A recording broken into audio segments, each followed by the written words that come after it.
డెఫినెట్గా చెప్తున్నా విషయం చెప్తున్నా. ఇప్పుడు పొలిటికల్ ఇది చాలా తప్పుడు. ఈ ఎలక్షన్స్ అనేది ఎక్కడైనా ఎన్యూమరేషన్ ఎవరు చేస్తారండి? ఎలక్షన్ కమిషన్ చేయాలి.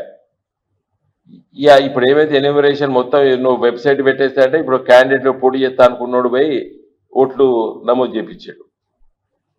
అసలు నా ప్రకారంగా ఈ ఎమ్మెల్సీ ఎన్నికల ప్రక్రియ లోపటనే చాలా తప్పిదనాలనే బ్రిటిష్ పాలకులు పెట్టిందే ఇంకా కంటిన్యూ అవుతారు. కాబట్టి దీనిపైన మా పార్టీకి అభిప్రాయం ఉంది. సరే, పోటీ చేసినప్పుడు చేస్తాం, పోటీ చేయనప్పుడు చేయలేదు. ఇదివరకు కూడా ఒకసారి పోటీ చేసినాం, ఒకసారి పోటీ చేయలేదు. సరే, ఇది మా ప్రకారంగా దీన్ని డెఫినెట్గా మన పార్లమెంట్ ఎన్నికల్లో, అసెంబ్లీ ఎన్నికల్లో ఓడిపోయినాం. కొంత నిరాశ నిస్పృహలో ఉన్నాం. మేము ఓటర్ నమోదు కార్యక్రమంలో పాల్గొనలేదు. ఉన్న విషయాలు చెప్తున్నా, దీని మొహమాటం లేకుండా.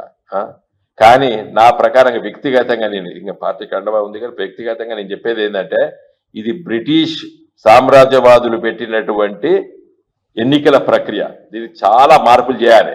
ఒక గ్రాడ్యుయేట్ ఉంటాడు, టీచర్ ఉంటాడు, అతనికి 2 ఓట్లు ఉన్నాయి. అదే రోజు పోయి టీచర్కి వస్తాడు, అదే రోజు పోయి గ్రాడ్యుయేట్కి ఇస్తాడు. మరి నాలాంటాడు ఇక్కడ ఎవరన్నా టీచర్లు ఎవరు లేవు, మరి మేము ఎవరు లేవు. మా కళ్యాణ్ అంటాడు మా వకీలకు కూడా ఒక ఎమ్మెల్సీ కావాలంటాడు, న్యాయవాదులకి. మా డాక్టర్ బిఎన్ రావు ఉన్నాడు, మా డాక్టర్లకు ఒక ఎమ్మెల్సీ కావాలంటాడు. కాబట్టి దీనిపైన పెద్ద చర్చ పెట్టాలి.